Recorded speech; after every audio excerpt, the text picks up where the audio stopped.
1974 year royal Enfield ബുള്ളറ്റാണ്. ഇത് B1 എഞ്ചിനാണ്.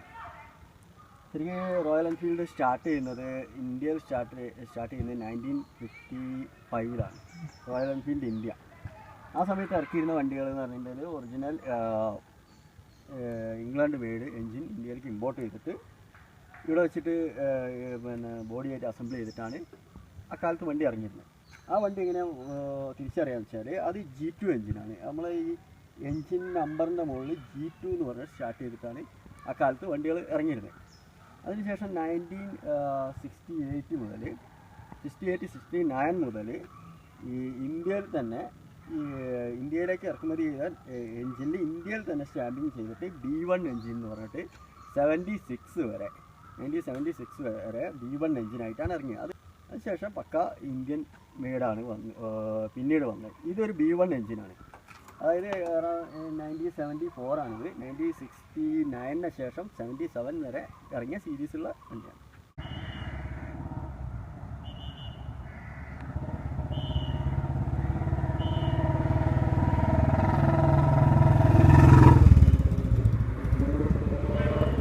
പഴയ വണ്ടി എന്ന് പറയുമ്പം ഇതിൻ്റെ പ്രധാനമായിട്ടുള്ള വ്യത്യാസം എന്ന് പറയുമ്പം ബ്രേക്ക് ലെഫ്റ്റ് സൈഡിലേക്ക് വരിക. ഇപ്പോൾ സാധാരണ എല്ലാ വണ്ടികൾക്കും റൈറ്റ് സൈഡിലാണ് വരുന്നത്. റോയൽ എൻഫീൽഡ് ബുള്ളറ്റും ഇപ്പോൾ റൈറ്റ് സൈഡിലാണ് വരുന്നത്, പുതിയ വണ്ടികളൊക്കെ. പക്ഷേ ഇത് പഴയ വണ്ടി ലെഫ്റ്റ് സൈഡിലാണ് വന്നിരുന്നത്. അറൗണ്ട് എനിക്ക് തോന്നുന്നു 2009 വരെ ലെഫ്റ്റ് സൈഡിൽ തന്നെയായിരുന്നു. പിന്നെയാണ് ചേഞ്ച് വന്നത്. ഈ ലെഫ്റ്റ് സൈഡിൽ വരുന്ന വണ്ടികൾക്ക് ഉള്ള വ്യത്യാസങ്ങൾ ഇതിലിപ്പം ഈ പഴയ വണ്ടിക്ക് എന്ന് പറയുമ്പോൾ ഇതിൽ ഡീകംപ്രഷൻ സ്വിച്ച് ഉണ്ട്. നമുക്ക് സ്റ്റാർട്ട് ചെയ്യാന്ന് പറഞ്ഞാൽ പെട്ടെന്ന് എടുത്തുകൊണ്ട് പോകാൻ പറ്റില്ല. അപ്പോൾ നമ്മൾ എങ്ങനെയാണ് നമ്മളൊരു പഴയ വണ്ടി സ്റ്റാർട്ട് ചെയ്യുന്നവർ എല്ലാവർക്കും അറിയാവുന്ന കാര്യം തന്നെയാണ്. എന്നാലും നമ്മൾ ഒന്നുകൂടെ എക്സ്പ്ലെയിൻ ചെയ്യുകയാണ്. ഈ സ്വിച്ച് ഓണാക്കി കഴിഞ്ഞിട്ടുണ്ടെങ്കിൽ മിക്കവാറും ഇതിൻ്റെ ഈ ആംബിയർ ഈ കറണ്ടിൻ്റെ ഇത് ഒന്നുകിൽ പോസിറ്റീവായിരിക്കും ഒന്നും നെഗറ്റീവ് അത് രീതിയിലായിരിക്കും വരിക. നെഗറ്റീവിലാണ് നിൽക്കുന്നത്. അപ്പോൾ എപ്പോഴും ഇത് സെൻറ്ററാക്കി നിർത്തണം. ഇത് പോസിറ്റീവിനായിട്ട് ഇത് സെൻട്രലായിരിക്കും വരേണ്ടത്.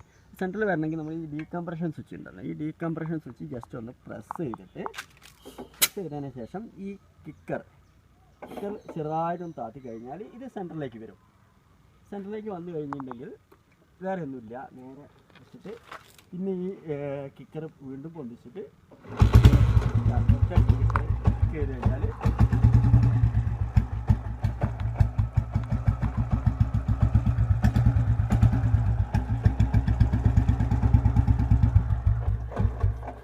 B1 റോയൽ എൻഫീൽഡ് ബുള്ളറ്റ് എഞ്ചിനുകളിലൊക്കെ നമുക്ക് തിരിച്ചറിയുന്നതിന് വേണ്ടിയിട്ട് നമ്മുടെ ഇവിടെ ഈ ഭാഗം ഈ പോർഷൻ നോക്കിക്കഴിഞ്ഞാൽ ഇവിടെ ഒരു 3 സ്ക്രൂ വെച്ചിട്ടൊരു ബ്രീത്തർ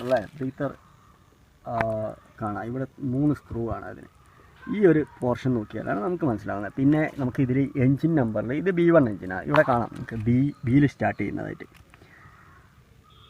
ഈ എൻജിൻ ഇങ്ങനെയാണ് ഉണ്ടാവുക.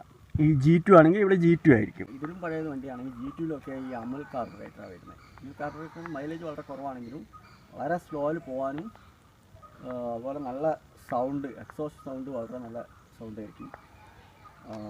ഇതിൽ നമ്മൾ അമൽ കാർബറേറ്ററില്ല, അതിന് ശേഷം വന്നതാണ്.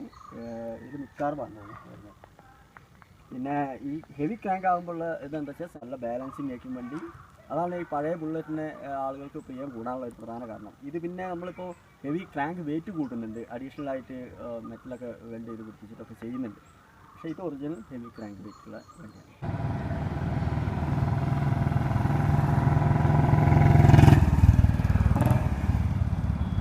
G2-ലൊക്കെ വരുന്നത് ഈ സ്മിത്തിൻ്റെ സ്പീഡോമീറ്റർ എന്ന് പറയുമ്പോൾ കിലോമീറ്റർ അല്ല പറയുന്നത്, ഒരു മൈൽ മീറ്റർ ആയിരുന്നു.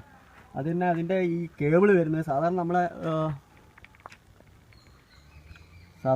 വണ്ടിയിലൊക്കെ നമ്മളെ ഇപ്പോഴുള്ള ബൈക്കുകളിലൊക്കെ ഫ്രണ്ട് വീലിൻ്റെ മുകളിൽ ഫ്രണ്ടിൻ്റെ ഹബിൻ്റെ മുകളിൽ നിന്നാണ് അതിൻ്റെ കേബിൾ വരുന്നത്. പിനിയനൊക്കെ അവിടെയാണ് വരുന്നത്, അവിടേക്കാണ് കണക്ട് ചെയ്യുന്നത്. പക്ഷേ ഈ പഴയ വണ്ടികളിലൊക്കെ എങ്ങനെ വരുന്നതെന്ന് വെച്ചാൽ പിറക് വശത്തുനിന്നാണ്, പിറകത്തെ വീലിൻ്റെ മുകളിൽ നിന്നാണ് ഈ ഇതിൻ്റെ സ്പീഡോമീറ്റർ കേബിൾ വരുന്നത്.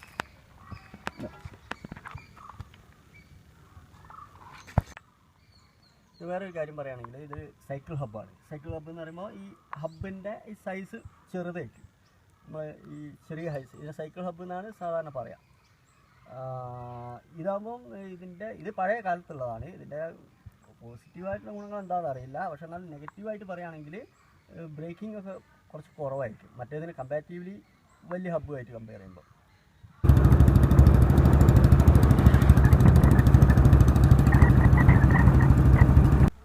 എൻ്റെ ഒരു എക്സ്പീരിയൻസ് വെച്ച് ഇതിപ്പം ഞാൻ ഈ വണ്ടി ഇനിയിപ്പം ഞാൻ ഇനിയൊരു വണ്ടി എടുക്കുകയാണെങ്കിലും ഞാനൊരു G2 ഓൾഡ് ഇതേപോലത്തെ ഒരു ബുള്ളറ്റ് ഞാൻ ആഗ്രഹിക്കുന്നത്. പുതിയൊരു ബുള്ളറ്റിലേക്ക് എൻ്റെ എക്സ്പീരിയൻസ് വെച്ചിട്ട് താല്പര്യമില്ല. പക്ഷേ അത് വിചാരിച്ചിട്ട് എല്ലാ ക്വാളിറ്റി ഉള്ള വണ്ടിയാണ് എന്നല്ല അർത്ഥം.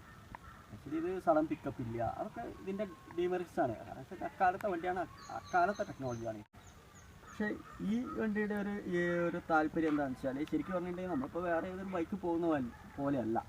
ശരിക്കും പറഞ്ഞാൽ ഒരു പ്രത്യേക ഫീലിംഗ് ആണ്. എത്ര നമ്മൾ ഉപയോഗിച്ച് കഴിഞ്ഞാലും പിന്നീട് അത് വീണ്ടും ഒക്കെ ആ വണ്ടിയിൽ എടുത്തു പോകുമ്പോൾ ഒരു എന്താ പറയുക, പുതുതായിട്ട് ഓടിച്ച് പോകുമ്പോൾ ഒരു പുതിയ വണ്ടി, ഏറ്റവും പുതിയൊരു വണ്ടി എടുത്തു പോകുന്ന പോലുള്ള ആ ഒരു താല്പര്യം ഉണ്ടല്ലോ, അത് എല്ലാ സമയത്തും ഓരോ പ്രാവശ്യം നിർത്തി പിന്നെ അടുത്ത പ്രാവശ്യം നമ്മൾ എടുക്കുമ്പോൾ നമുക്ക് ആ ഒരു ഇൻട്രസ്റ്റ് ഉണ്ടാവും. പിന്നെ പറഞ്ഞാൽ ടോട്ടലി എൻജോയ്മെൻ്റ് ആണ്. നമ്മളൊരു സ്ഥലത്തു നിന്ന് സ്റ്റാർട്ട് ചെയ്ത് അവിടെ എത്തുന്ന വരെ ഫുൾ ടൈം എൻജോയ്മെൻ്റ്. മടുപ്പ് തോന്നിയിട്ടില്ല. അതിന് എൻ്റെ ഒരു എക്സ്പീരിയൻസ് ആണ്.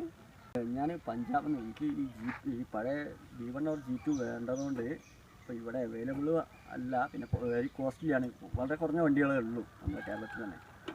അപ്പം ഉള്ളവരെല്ലാവരും കൊടുക്കാൻ തയ്യാറല്ല. പിന്നെ കോസ്റ്റ്ലിയാണ് വണ്ടി. അറിയുന്നവർക്ക് എന്ത് വില കൊടുക്കും. അവിടുന്ന് എടുത്ത വണ്ടിയാണ്, ഞാൻ അവിടുന്ന് ഓടിച്ചു കൊണ്ടുവന്ന വണ്ടിയാണ്.